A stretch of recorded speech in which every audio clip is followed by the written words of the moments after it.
The story opens in a grand mansion where a maid offers to take a stack of reports from Liad.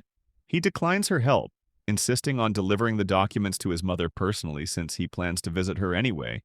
It has been 1,000 years since the ritual of reincarnation, and 8 years since the guardian knight Vance of the Heavenly Empire was reborn into this new life as Liad. Reaching his destination, Liad knocks and enters, greeting his foster mother, the Fiali's Countess Muria. As he looks at her, he suddenly flinches, sensing a spark of energy. She quickly apologizes, realizing her immense mana caused her charm magic to activate involuntarily. She notes that despite his mana being transparent and colorless, he possesses enough strength to defend against her accidental spell. She laments that she is a lacking mother for burdening him, but he immediately reassures her. He expresses his deep gratitude to her for adopting him from the monastery and vows to do anything for her sake. Overjoyed by his words, she pulls him into a tight, suffocating hug. Their moment is interrupted when a young girl barges in, demanding to know what they are doing. This is Kanon Fiales, Mayuria's daughter. She complains that Liad is hogging their mother's attention when she had been waiting patiently for her to rest. The Countess apologizes and invites her closer, and Kanon happily embraces her mother. Liad observes that while his little sister is extremely affectionate toward Muria, she is quite cold toward him. Turning to him, Kanon dismissively mentions that a maid has prepared tea and suggests he go have some. Muria gently asks why she refuses to call him Big Brother, but Kanon waves the suggestion off. She declares she will only use that title if something happens to make her want to, pointing out that he refuses to show her his magic. She is frustrated that she doesn't even know what color his mana is. Muria explains that colorless mana makes it impossible to tell what element a mage possesses, though she admits she is also curious to see his power. Liad vaguely replies that he might show them if the opportunity arises, though internally he simply wishes he could get along better with her. Kanon fiercely hugs her mother, declaring that Muria belongs to her and refusing to let anyone take her away. Unsure how to handle his sister's intense possessiveness, Liad awkwardly excuses himself, stating he is going to have some tea. Later, Liad relaxes outside as Marietta, the head maid who also oversees the siblings' education, serves him. He compliments the magnificent flavor of the tea and invites her to join him for a cup. She initially refuses, insisting he shouldn't pay heed to a mere maid, but he persists. He playfully argues that since she teaches him so many other subjects, she should also teach him about tea while they drink together. Realizing he is simply trying to give her a break, she sighs with a smile and takes a seat, admitting he knows exactly how to invite a lady. As they talk, Marietta explains the origins of their refreshments. The sugar loaf is from the human empire, and the tea leaves are imported from the Holy Empire.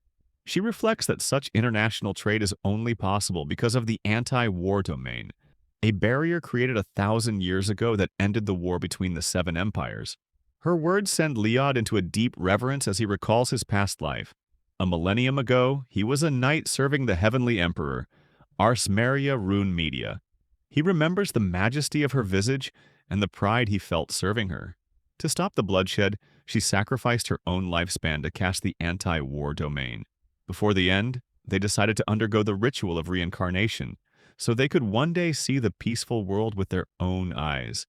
Now, living as Liad after being adopted by Countess Muria, he is still searching for her. Marietta interrupts his thoughts, noticing he has drifted off again. She shrewdly guesses that he is worried about his relationship with Kanon. She suggests that since a guest is arriving soon, he should try talking to his sister while they wait in the parlor. He thanks her for the advice and rushes over. Finding Kanon at the parlor entrance, he politely opens the door and gestures for her to head in first. She hesitates at the door but manages to thank him. He immediately takes her hand, guiding her inside with the polite phrase, "This way, my lady." The gesture shocks her and she pulls away, shouting that there is no need to go that far. He apologizes, realizing his mistake. He recalls that Ars Maria used to get angry at him for being too formal as well. Softening her tone, Kanon admits she snapped because she was worried.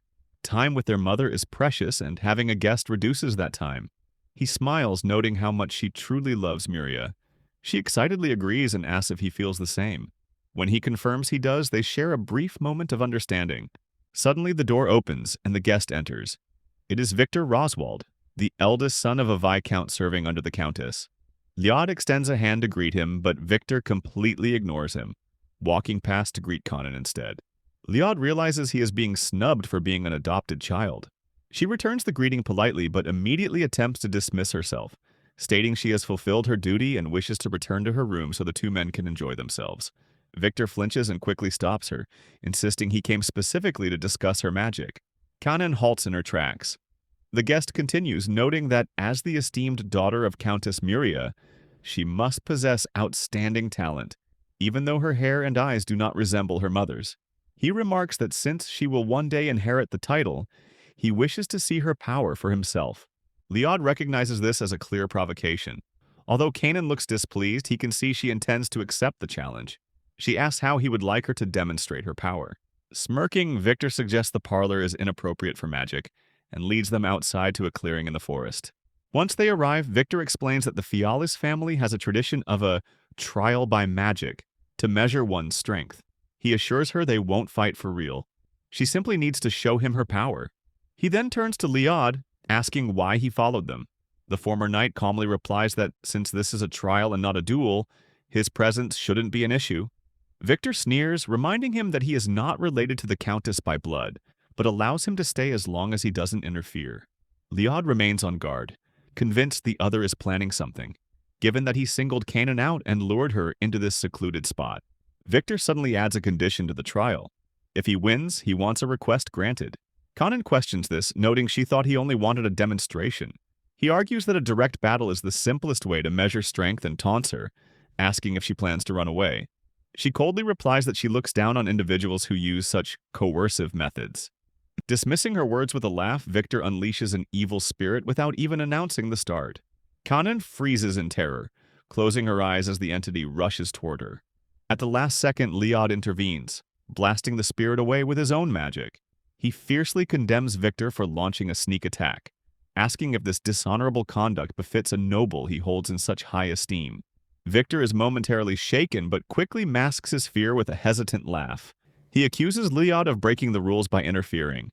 The brother counters that a sneak attack cannot be considered a proper contest. If Victor intends to use underhanded tactics, he will protect Kanon regardless of the rules because she is family. Annoyed, Victor sneers, mocking Liad's weak, colorless mana and calling him a random mongrel who doesn't deserve to be the Countess's child. Before he can finish the insult, Kanon shouts at him to stop slandering her big brother, stepping forward to defend him. Victor laughs at her use of the title, ridiculing their family as a bunch of unrelated strangers playing house. Suddenly, Victor's hand begins to shake violently. The charm he is holding surges with dark energy, draining his mana uncontrollably until he collapses. Liad realizes the magic tool has gone berserk and is summoning all the contained evil spirits at once. Kanon watches in horror as a swarm of multicolored spirits emerges. Liad places a hand on her shoulder, asking her to trust him. He explains that since her magic falls under the healing branch, she is at a disadvantage against spirits of multiple elements. Refusing to let her get hurt, he transfers a glowing energy into her, causing the color of her mana to change. Victor snaps at them, demanding to know what they are whispering about. In a blind rage, he hurls one of the evil spirits directly at the siblings. Kanon reacts instinctively, opening her arms to release a glowing orb that expands into a protective shield. Victor is baffled, recognizing the barrier as a shield of flame, an impossibility for a mage known only for healing. Kanon herself is amazed, realizing she is wielding her big brother's power. Refusing to accept this, Victor sneers that a flickering flame will be easily smothered by a gale. He commands more spirits to attack, but she deftly defeats them all. Watching her dodge and cancel out his attacks with a shield of wind, he is struck by disbelief. He finally understands the nature of Liad's colorless mana. It is not empty, but rather holds the potential to shift into any element. Liad suddenly warns Kanon that an earth spirit is attacking from below, instructing her to dodge and counter. The ground trembles, but she successfully executes the move. When she asks how he predicted the attack, he simply tells her to relax and let the flow of mana guide her. Following his advice, she uses the shield of wind to launch herself into the air, effectively flying. Victor glares menacingly, desperate to turn the tide. He unleashes his remaining spirits of water and darkness, shouting that they have yet to be used. However, Kanon extends both hands, forming dual barriers that effortlessly obliterate the threats. As she lands gracefully, Liad declares that all the spirits have been defeated. Defeated, Victor looks down, muttering that his father assured him this method would beat her. She retorts that while he relied on his father's power, she made use of her big brother's magic. Liad gently corrects her, insisting that she was only able to ward off the spirits because of her own strength, and declares her the winner. Victor snaps. Blaming Liad for his failure, he draws a dagger and charges. The former knight clenches his fist, disgusted by how far the noble has trampled on the chivalric code, and vows not to forgive him. Liad analyzes the movement of muscle and bone, visualizing the path of the lunging short sword. He utilizes the Guardian Art Fist form, shield of the weaponless knight, allowing the attack's momentum to run its course with minimal force. With this technique, the former knight dodges Victor's strike and counters, sending the noble rolling across the ground. Victor screams, calling him a monster. Liad notices a small scratch on his cheek from the blade. Kanon rushes to him, crying out, "Big brother!" He dismisses it as a minor injury, but she touches his cheek, tears falling as she insists that him getting hurt is the same as her getting hurt. She casts healing magic on him. Liad marvels internally that despite her exhaustion from the fight, she is such a kind little angel. Suddenly, Kanon blushes, flustered that he called her an angel. She reveals she can hear his voice in her head, and adds that earlier it felt like their mana had merged. Liad explains he used mana induction to link their minds. During the brief moment she trusted him earlier, they formed a protection contract, allowing him to match his mana to hers. He thanks her for fighting alongside him and vows to continue protecting her. She smiles and returns the sentiment, demanding he not get hurt. They share a laugh, promising to look out for one another until she comes of age. Liad glances at the unconscious Victor and suggests they return to the mansion to deal with the aftermath. Back at the residence, they report the incident to Marietta. The headmaid is shocked, but relieved the siblings are safe. She immediately orders subordinates to hurry to the forest and retrieve Victor. She then informs them that Countess Muria will soon hold a direct meeting with Viscount Roswald regarding this matter, and asks the children to return to their rooms. However, Liad requests permission to observe the meeting. Marietta takes him to a private room and offers him a seat. She produces a cloth inscribed with a magic circle that links to other rooms, allowing him to listen in. When Liad asks if this counts as eavesdropping, the maid explains that this recording room is designed to monitor the family head's duties. Since Muria has selected him as her child, Marietta wants him to witness and learn the heavy responsibilities of a countess. Liad watches intently, his thoughts focused on his mother. Meanwhile, Viscount Roswald, Victor's father, presents his monthly financial report to Muria. He boasts that among the 3 Viscounts serving under her, the Roswald territory has developed the most. He attempts to conclude the meeting, but the Countess stops him. She points out a suspicious discrepancy. His land is developing and the population is increasing, yet the reported tax revenue remains stagnant. When the Viscount reacts defensively, shouting that she doesn't trust him, Muria reveals she took the liberty of investigating the matter herself. The revenue did increase, but he failed to report it. She sternly questions if he understands the duty of a noble pledged to the Heavenly Empire. She exposes his plot, submitting falsified reports to hoard wealth and strengthen his own sector, intending to eventually break away from the Fial's household. She condemns him for his ambition, noting that he didn't even hesitate to use his own son as a tool to prove his strength. Back in the meeting room, Viscount Roswald realizes his scheme has been exposed but immediately tries to shift the blame. He curses internally, thinking that Victor failed him, before shouting that he never instructed his son to do such a thing. He claims his son is a fool whose burning desire to bear the future of the Fial's territory led him to act harshly. Trying to justify the attack, the nobleman argues that the Fial's lineage specializes in healing magic, which is unsuited for combat. He claims Victor only challenged Kanon to prove that the Roswald family is capable of covering for her weaknesses. With a haughty attitude, he insists that the Countess needs a proper noble lineage to act as her shield, rather than relying on a child of unknown origin like Liad. Muria calmly shuts down his argument. She reveals that Kanon's lineage is actually that of light magic, not just simple healing.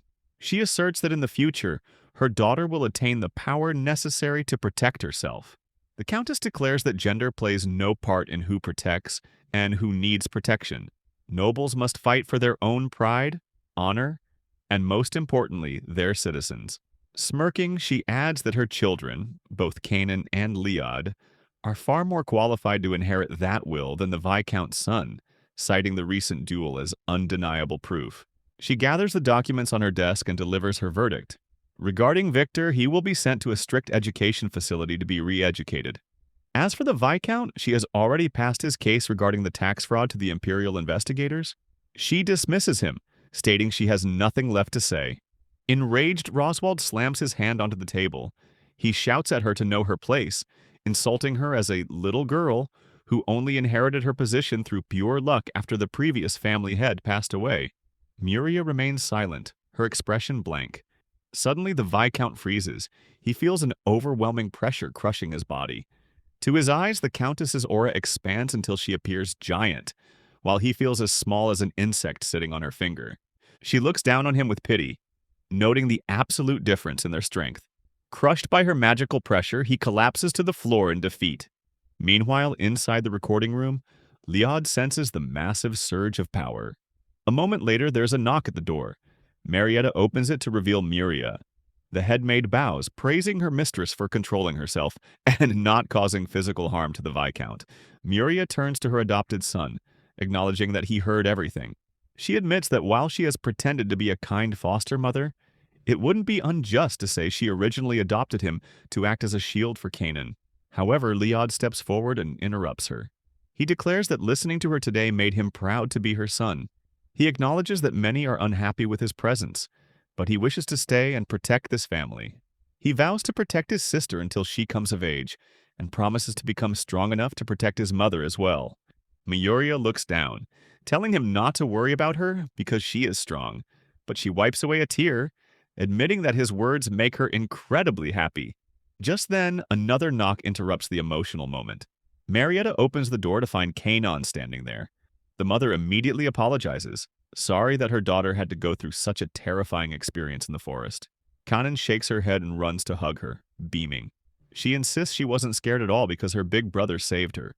Muria smiles and extends her hand toward Liad, inviting him in. He hesitates, unsure if he belongs, but Marietta encourages him to go to them. As he joins the hug, the Countess reaches out and pulls the headmaid into the embrace as well. Kanon cheers, declaring that from here on out, they are one big family. The group laughs, and the young girl suggests that she and Liad take a bath together. The chapter concludes with the siblings and their mother bonding over a warm bath, cementing their new family dynamic. Inside the grand bathroom, Muria notices that Liad's hair has grown since they last bathed together, and asks if she should trim it for him. Kanon eagerly agrees with the idea. Liad, however, feels quite hesitant. He thinks it would be better if he waited until the women were finished, but just as he attempts to excuse himself, Marietta appears behind him. The headmaid places a hand on his shoulder, asking if he is ready. Liad jolts, startled by her sudden appearance, and scolds her for sneaking up on him. She apologizes but notes that his face is flushed, asking if he has a fever. He insists he is fine, but she teases that he feels warm and ushers him inside. Realizing he cannot fight against the flow of events, he gives in. Inside the steam-filled room, Muria helps Kanon shower. The young girl calls out to Liad, asking if he is behind her.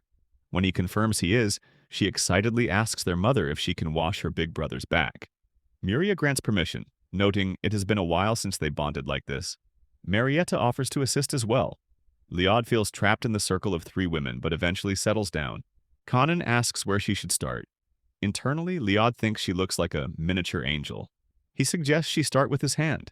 As she scrubs his hand, she sweetly remarks that these are the hands that protected her. Watching them, Muria smiles, telling the headmaid how glad she is that the siblings get along. Marietta agrees, noting that since the Countess had long worried about their relationship, this moment is incredibly emotional. Once Kanon finishes, Muria steps in, declaring it is her turn. She admits she had started to fear he would never bathe with her again. Liad gets nervous, but she simply smiles, calling herself a greedy mother. She pours shampoo and begins scrubbing his head, noting that his bangs are getting long and threatening to cover his eyes. She promises to cut it later. Although Liad is slightly uncomfortable, Muria playfully praises him for being a good, obedient boy today. Later, back in his room, Liad collapses onto his bed, finally catching his breath after the stressful social interaction. He picks up a book to research the forest where the trial by magic took place, as he had sensed a powerful presence there. He reads an entry about a magical beast, Bastet, the king of cats and ancient guardian deity. He realizes this entity resides within that forest. Suddenly, a knock interrupts his research. Marietta enters to announce that dinner is prepared. Liad leaves the book on the bed and heads to the dining hall. During the meal, Kanon notices sauce around Liad's mouth and wipes it off for him. He thanks her with a smile. Muria teases Marietta, saying it looks like Kanon has stolen the headmaid's job. Marietta replies that while she is reluctant to relinquish the duty, she has other responsibilities to attend to. Liad eats the white fish and sorbet, analyzing the flavors. He notes that the culinary arts have definitely improved over the last 1,000 years. Muria watches him intently, thinking that his face suddenly looks very mature when he tastes the food. Kanon suddenly speaks up, saying she will only eat half her portion. Liad tells her not to force herself. He realizes she is finally opening up to him about her struggles. She lifts her plate, offering the rest to him. He accepts it, praising her for trying, though he jokes that she doesn't look so good. She promises that next time, she will help him eat things he dislikes.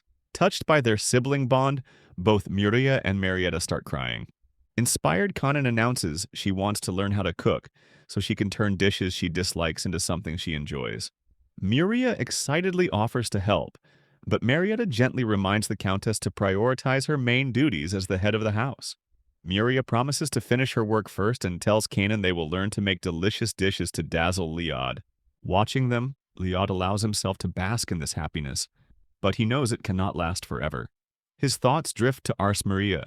He wonders if she has reincarnated in this world as well. He realizes the only one with the power to help him find her is his mother.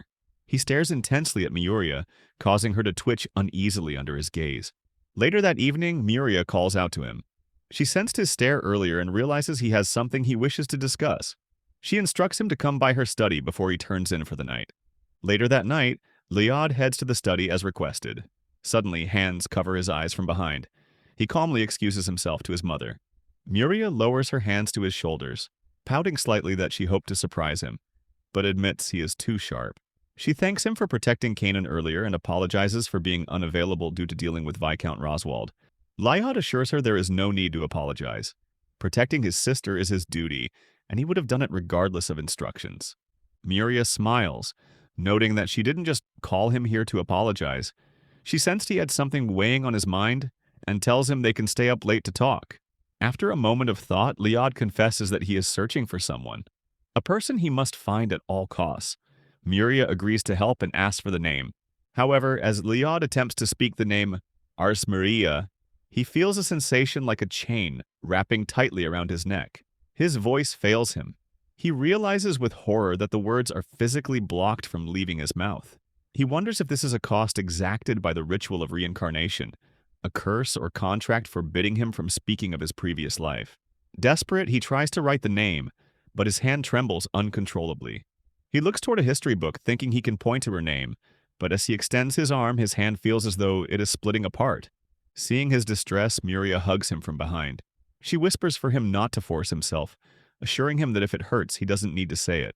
Liad apologizes, but she reminds him that he said the same thing to her earlier, lightening her burden.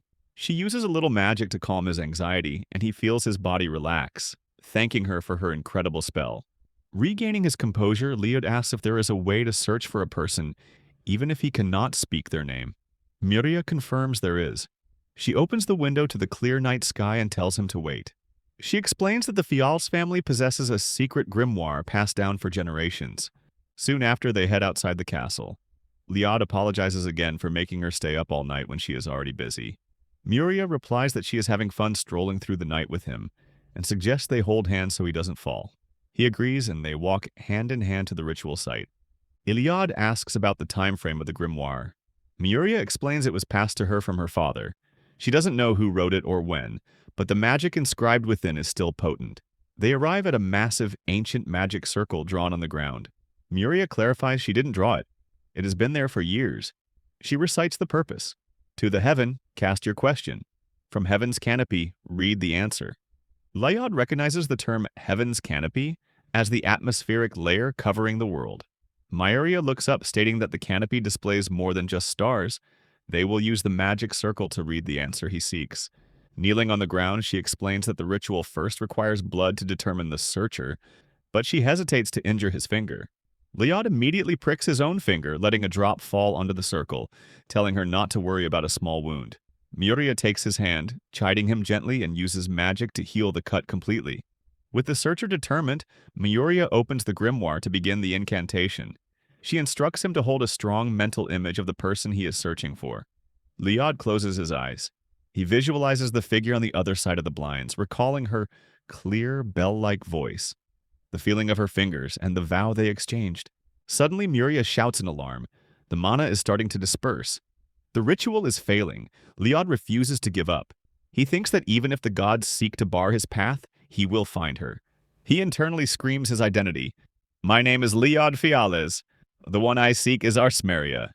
Responding to his will, a light shines above them, growing brighter and brighter. Muria declares that the light represents the person he seeks, proving she is in this world. Liad is relieved that they were reincarnated in the same age. However, the light suddenly vanishes. Liad panics, but Muria corrects him. The light did not vanish, it wandered. In fact, it split into 6 separate lights. She explains that this means there are 6 people, or 6 locations he is looking for. Liad watches the trajectory of the lights, realizing they have scattered toward the great powers of the world: the Holy Empire, the Demon Empire, the Human Empire, the Ogre Empire, the Beast Empire, and the Dragon Empire. Despite this complication, he renews his resolve. Even if she is split across the world, he vows to find Muria. The story shifts to the past, specifically the year 1014 of the Heavenly Empire era. Across the continent, 7 empires wage an unceasing war. Vance, a young knight, kneels before his master, responding to an imperial command. Sitting before him is Muria Rune Media. She gazes out, stating she wishes to see a world free from conflict. She asks Vance how he thinks the world would change if wars were to disappear. The question catches him off guard. He apologizes, admitting that he lacks the imagination to envision a future worthy of presenting to Her Majesty. She laughs gently, telling him she does not mind. Since he is unable to imagine that future, she promises that, as his master, she will paint that picture for him. This marks the first meeting between Liad's past self and the Heavenly Emperor. Years come and go. Suddenly, a shout rises from the crowd outside the mansion. Her Majesty has finally activated the anti-war barrier. Vance dashes inside the castle, praying that the spell is capable of stopping the war and hoping he can make it in time. However, just as he reaches the corridor leading to Muria, someone blocks his path. It is Freed, another high-ranking knight. Freed confirms Vance is heading to see her, and clenches his teeth in rage. He demands to know why Vance didn't stop her or explain the truth, that the method of ending the war would come at the cost of their master's life. He shouts that Guardians should never have accepted such a method. By completing the barrier to secure the future she desired, Muria has sacrificed her own lifespan and is now bedridden. Freed asks Vance if he can still hold his head high and claim to be her guardian knight. He warns that if Vance cannot, he will have to go through him to reach her. Vance looks at his comrade calmly. With a faint smile, he tells Freed that he wishes to entrust the future to him. He declares that Freed will protect the new emperor as the captain of the knights. Freed stands frozen, remembering their childhood when they used to play with wooden swords. He looks down, admitting he wanted to compete with Vance again. Vance shakes his head, stating there is no need for that anymore, as everyone already respects Freed. He walks past his old friend without looking back. Freed mutters bitterly that compared to Vance, he still has a long way to go. Vance enters Muria's chamber. As he approaches her bedside, she calls his name. She admits she thought that even after completing the barrier, she would be able to continue her duties as the Heavenly Emperor for a while, yet her body has already failed her. Vance tries to offer hope. He reports that Her Majesty's power has led the other 6 empires to propose peace negotiations, and an imperial conference will be held soon. He asks if she is truly certain she cannot hold out longer. Muria smiles sadly, revealing that her spirit will dissipate within a few hours. She wonders if it has already been 4 years since they first spoke of peace. Vance regrets that this parting has come far too soon. Muria, however, worries about the future. She questions if a barrier is truly enough to end the war, fearing that the hatred and conflict cultivated over countless years will not vanish simply because fighting is physically prevented. This is her final regret. Vance notes that she sounds as if she has finished her duty, despite the maids outside the room crying for her. Muria sits up slightly, asking why he is not crying. Vance replies that he will not mourn because his life belongs to her. As long as she draws breath, he serves her. He asks her to allow him the chance to challenge the ritual of reincarnation with her. He vows to stay by her side and see the same sights she sees, whether it be 100 or 200 years from now. No matter how much time passes, his desire will never change. Ars Maria calls him a fool, the biggest fool in the entire world.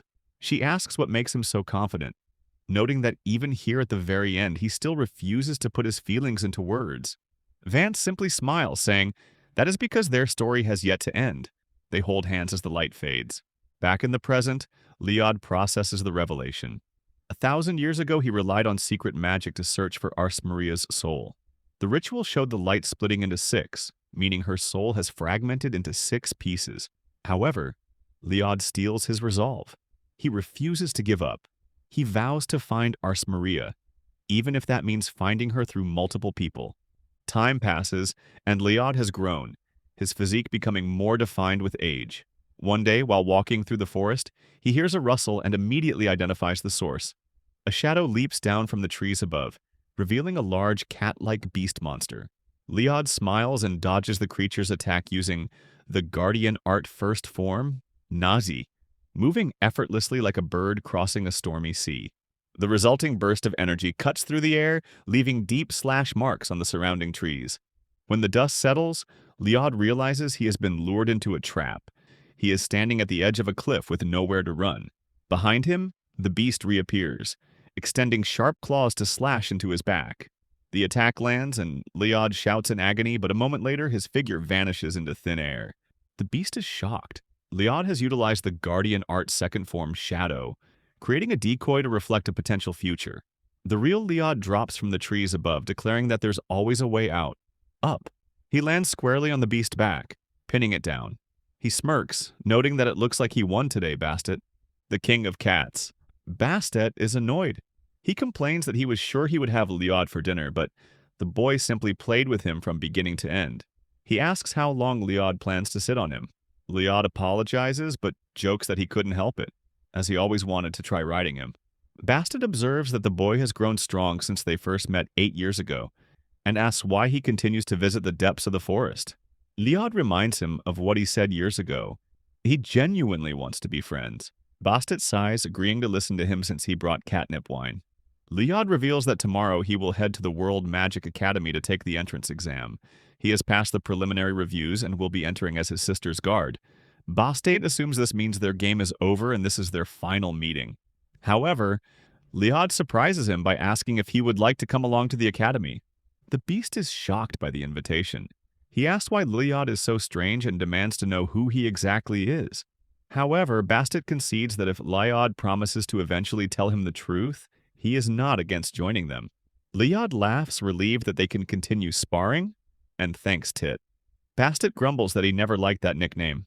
The next morning, Leod heads to the kitchen, hoping to be in time for breakfast. He is greeted by a delicious fragrance. Kanon is at the stove making soup. She asks her brother to taste it for her. He accepts the small plate and takes a sip. His eyes widen and he praises the rich flavor, noting how the meat and vegetables have merged perfectly. Kanon beams at the compliment. When Leod asks if he can help, she asks him to set the table.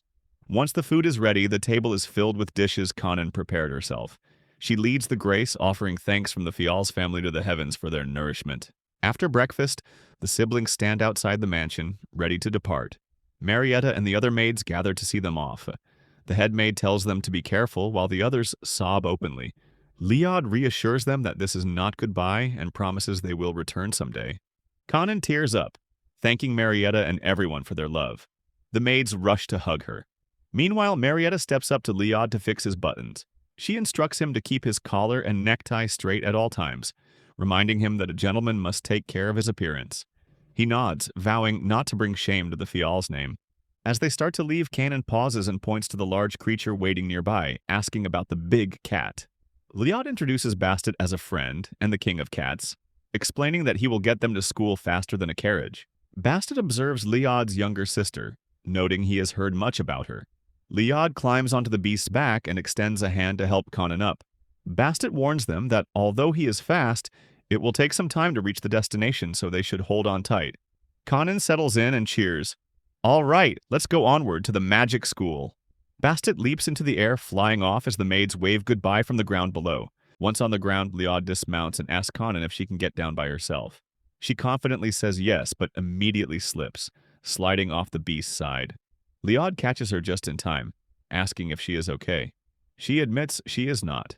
The surrounding crowd begins to whisper, wondering if the reliable man holding the noble girl is a servant, or perhaps a lover enrolling together. Blushing furiously, Kanon begs him to let her down because everyone is staring. Liad apologizes to Bastet for the commotion. Suddenly, a massive purple aura dominates the sky. A woman riding a massive demon beast demands the path be cleared for her quick and slender dragon. This is the Demon Empire Princess, Aurelis Grantschalk. Blocking her path is another girl who argues that the person proceeding forward has the right of way, and that meaningless conflict goes against the goddess's will. This is the Holy Empire Princess, Erisiel Rosenkrantz. Liad observes the standoff. He notices the gathering of royalty. The Holy and Demon Princesses are front and center, but he also spots the Beast Prince, the Dragon Princess, and the Human Princess nearby. Only the Ogre Princess seems to be missing. He realizes the imperial families of every empire have gathered at this school. He worries that the 1,000-year-old conflict between the Holy and Demon Empires could flare up here. If they butt heads now, amidst all these nations, it could escalate from an entrance exam dispute into an international incident. Aurelis smirks, suggesting they settle their grudge right here rather than prolonging it. Erisiel retorts that the demon is reaching beyond her ability, reminding her that holy magic breaks through demon magic.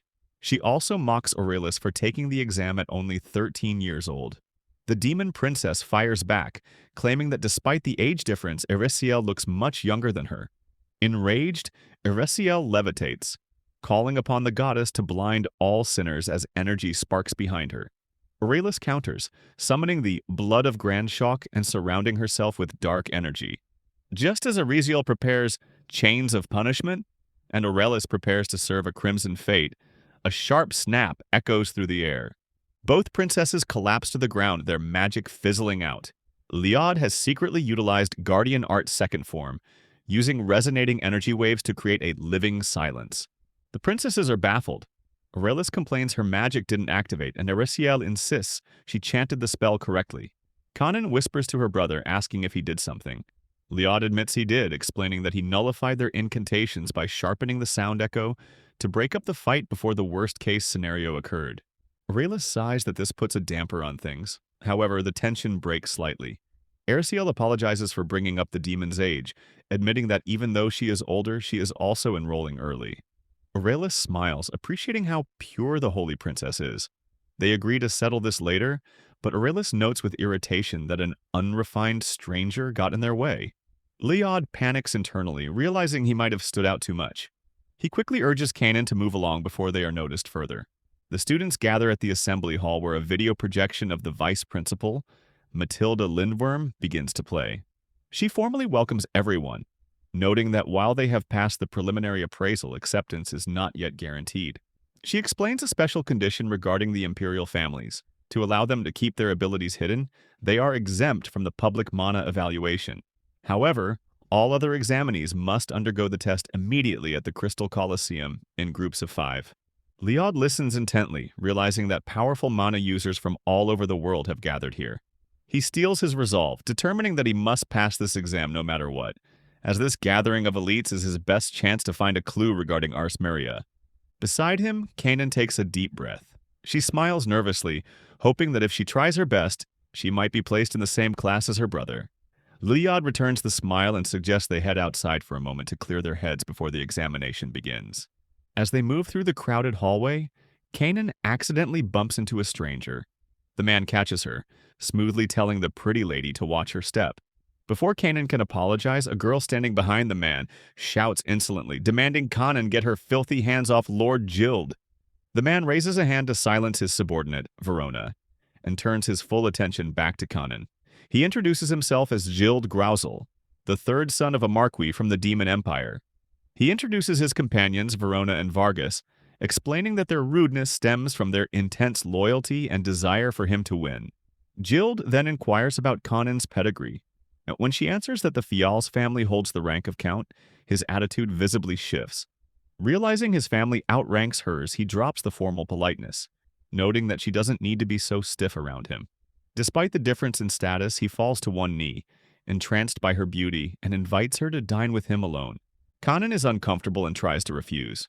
Liad steps forward to intervene, but Gild cuts him off, coldly asking if the Heavenly Empire allows servants to speak back to their superiors. Liad stands his ground. He clarifies that he is not a servant, but Liad Fialis, Kanon's older brother. He states that while he respects the nobility of his own country, he has no obligation to obey a marquis from a foreign nation without question. The air grows tense.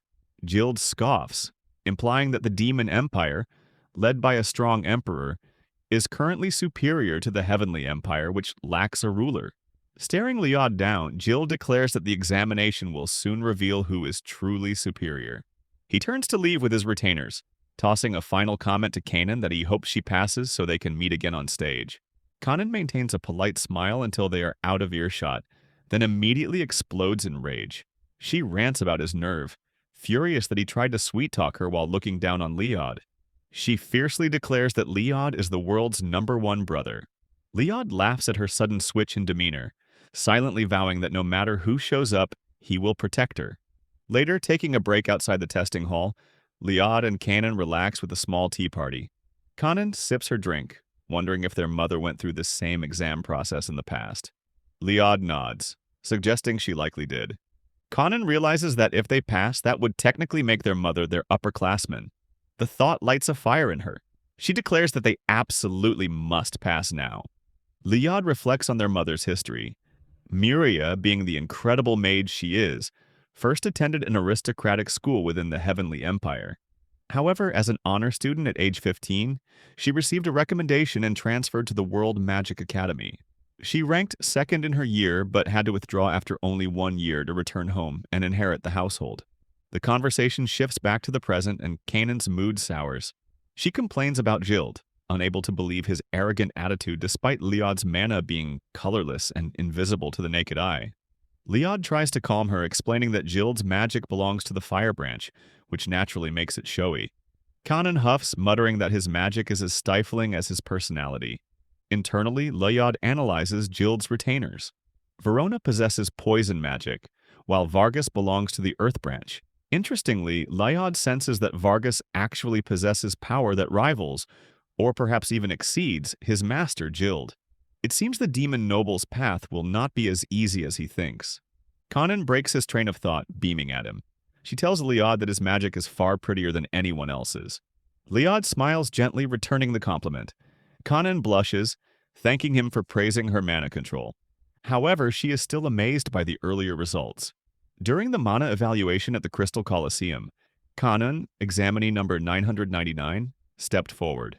Possessing the extremely rare light attribute, her maximum output was so intense that it actually caused a crack to appear in the measuring capsule. The examiner, Letitia Primrose, was stunned.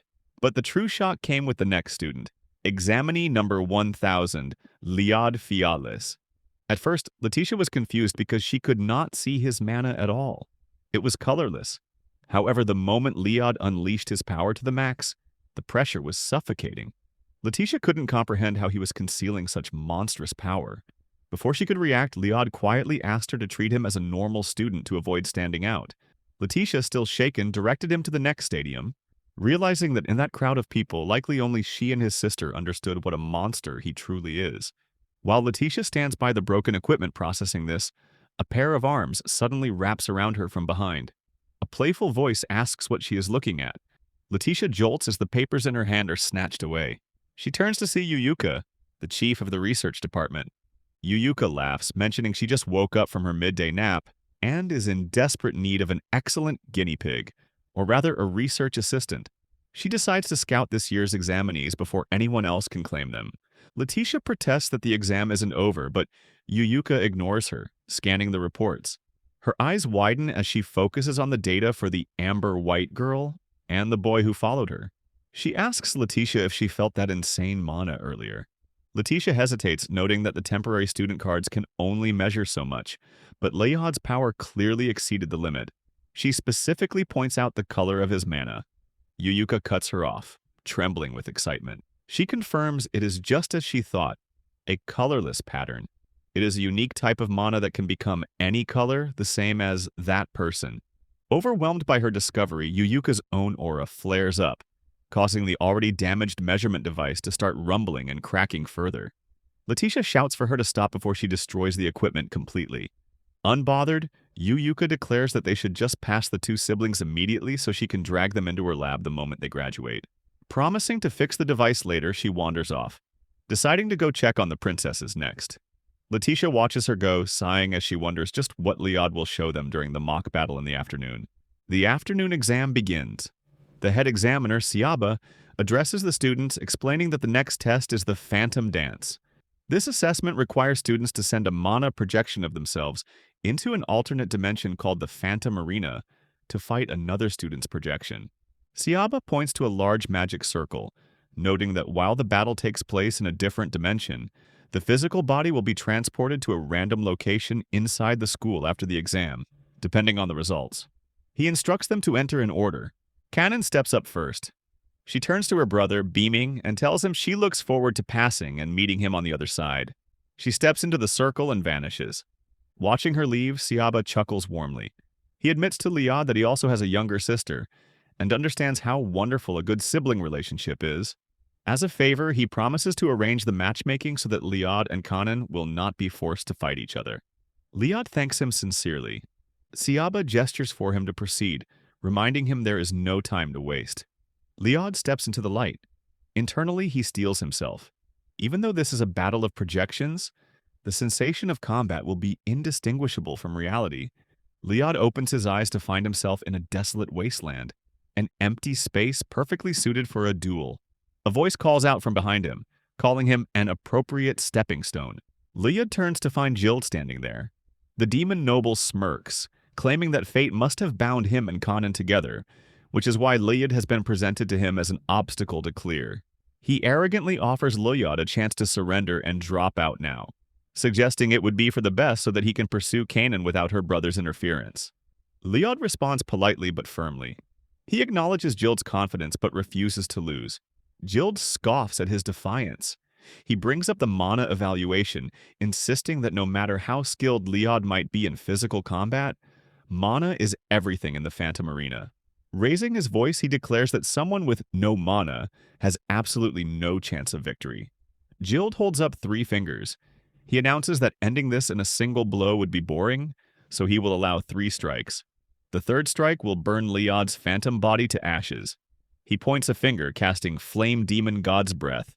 A beam of intense fire shoots forth, engulfing Liad in a massive explosion. Gild laughs, mocking the weakling. However, as the dust settles, his laughter dies. Liad is standing completely unharmed, having used the Guardian Art First form to create a circular energy shield. Liad calmly asks if that was merely a probe, noting that the fire was quite showy. Gild is stunned. He stammers that the attack was a mid-tier spell, borrowing power from a demon god. It is impossible for a student with no visible mana to withstand it.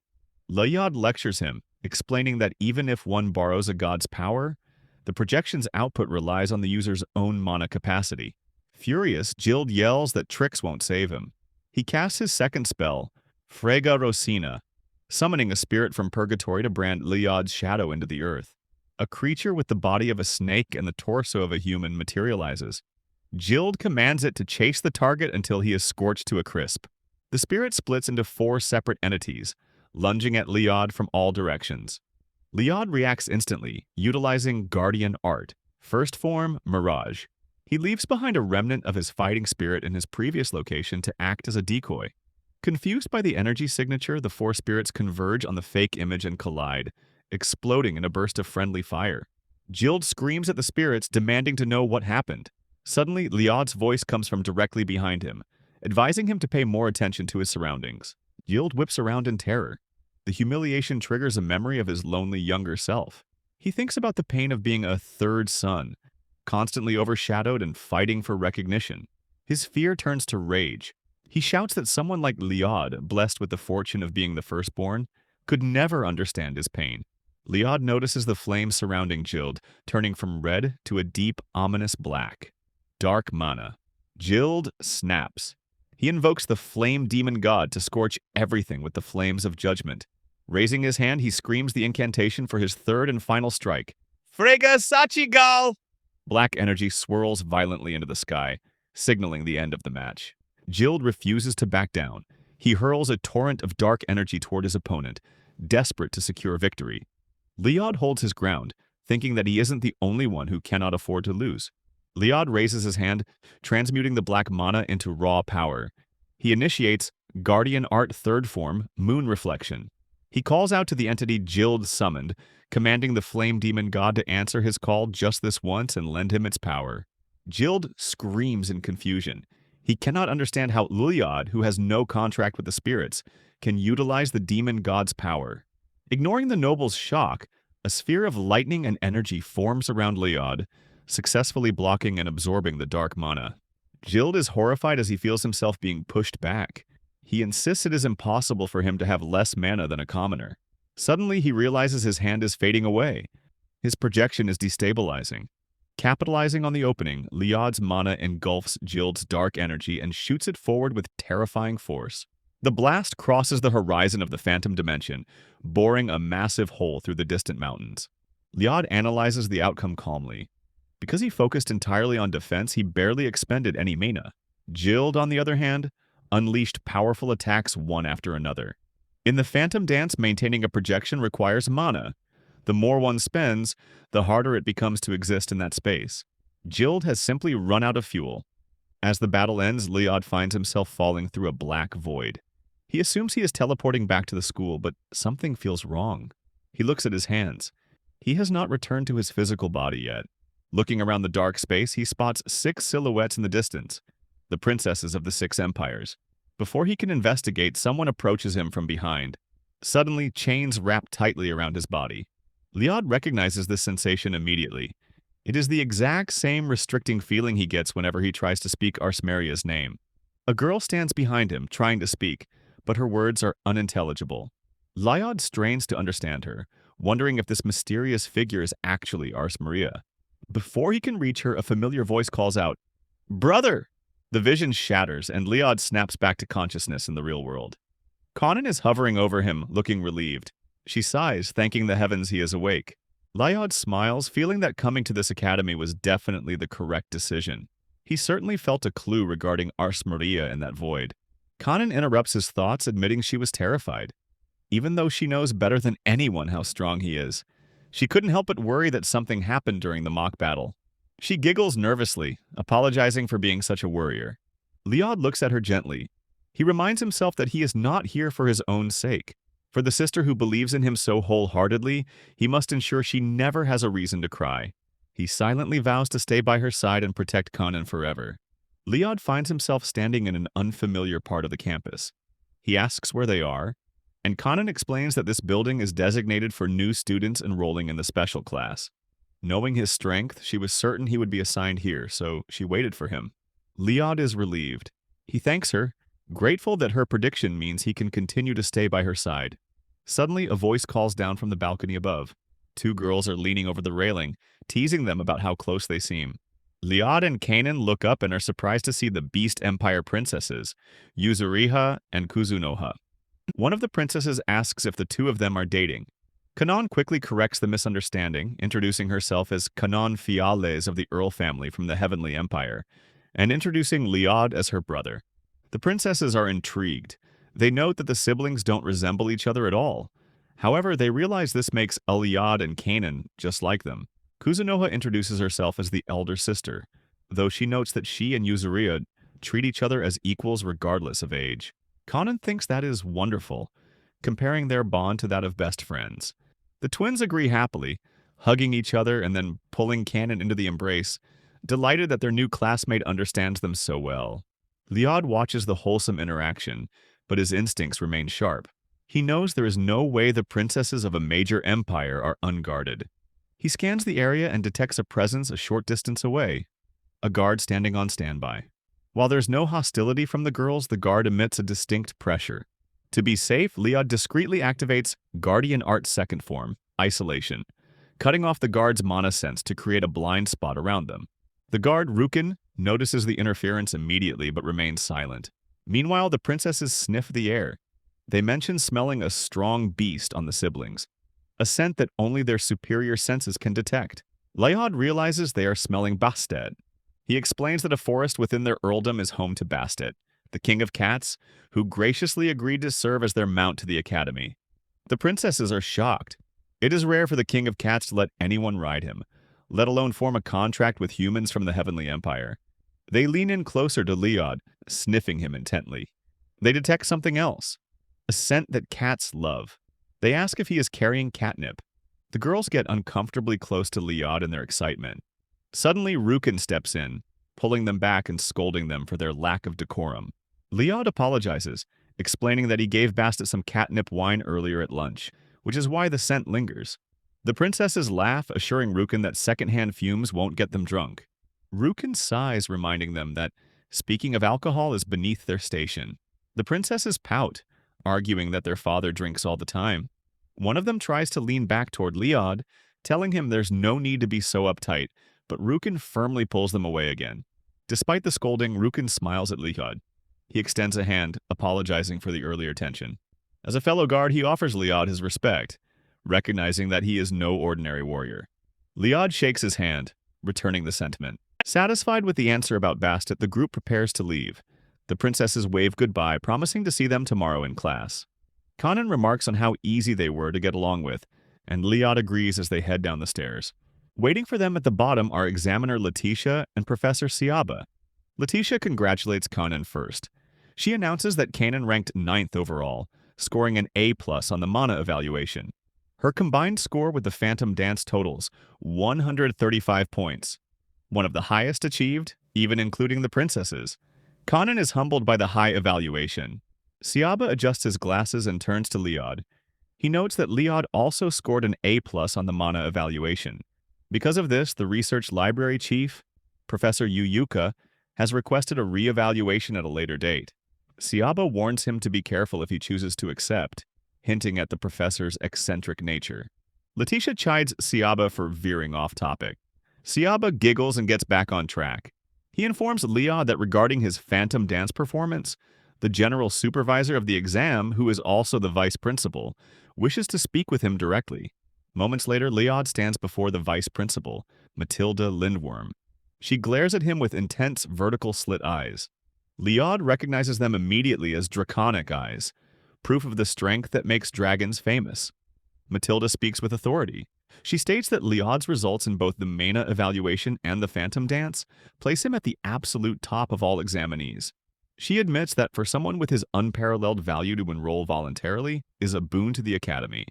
On behalf of the principal, she thanks him. Her aide whispers in her ear, reminding her to get to the main topic. Matilda nods. Her expression turns serious as she addresses him again, asking for his assistance. Walking down the corridor with Kanon, Leod recalls the private conversation he just had with the vice principal. Matilda had 2 specific requests for him. First, she asked if he would mind having his academic score excluded from the overall ranking. Leod agreed, stating that he doesn't mind as long as he is allowed to enroll. She explained that there are those who oppose the idea of ranking the princesses of the 6 empires against each other. To avoid political friction, no ranks above 7th place will be publicly announced. All the princesses will be enrolled in the special class, which means they will be Leod's classmates. This led to her second request. She wants Leod to assist in creating an environment where the princesses can learn safely. While an alliance exists where the empires have sworn not to start wars, that is merely a formal agreement between nations. The school lacks the authority to intervene in private disputes between students. Given the earlier conflict between the holy and demon princesses, Leod realized this was a valid concern. He accepted the responsibility, promising to do whatever he can to ensure the class functions smoothly. Snapping back to the present, Leod and Kanon are stunned to see their mother standing right in front of them in the hallway. Muria smiles brightly, introducing herself playfully as Professor Mew, a substitute teacher. Kanon immediately calls her out, laughing that there is no way she can fool them. Leod asks why she is here.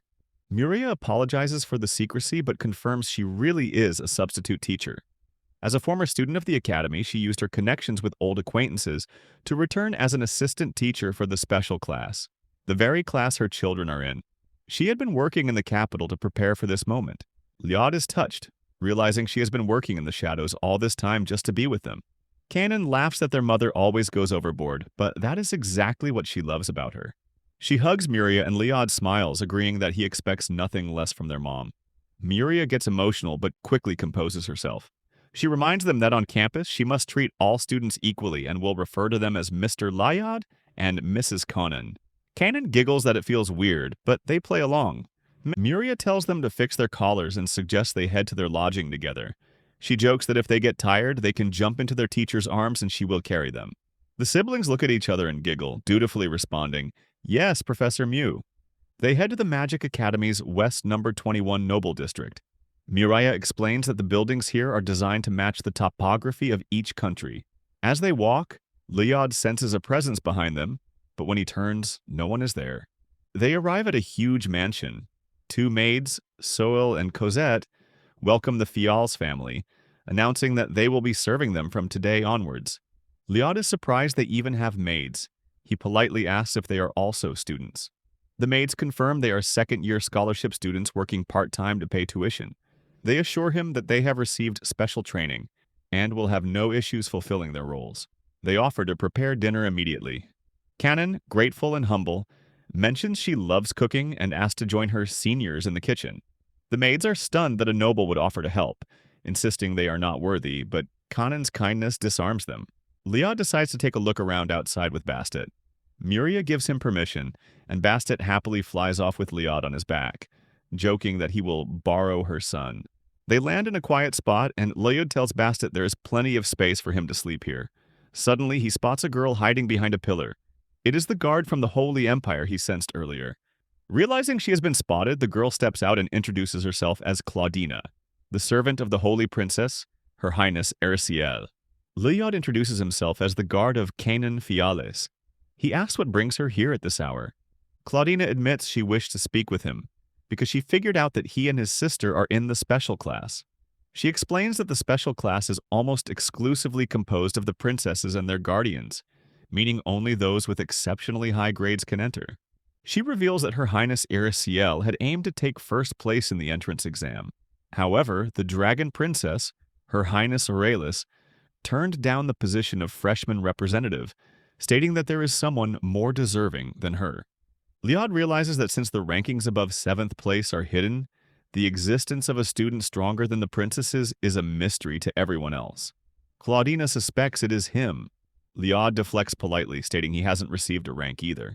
Claudina thanks him for answering and warns him of a coming storm.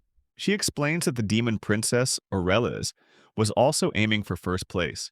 After the exams, Aurelius declared that she wants to duel the person whom the dragon princess claims is superior. Ericiel, having interacted with Aurelius in the past, instructed Claudina to warn Lyod. Although the admission ceremony is in 3 days, the special class is scheduled to gather in the classroom tomorrow. Claudina warns that it is highly likely the demon princess will make her move then. With that final warning, she turns and leaves. Here I am, know it's been a while. I was in denial about my love. Here I stand, I know I walked away.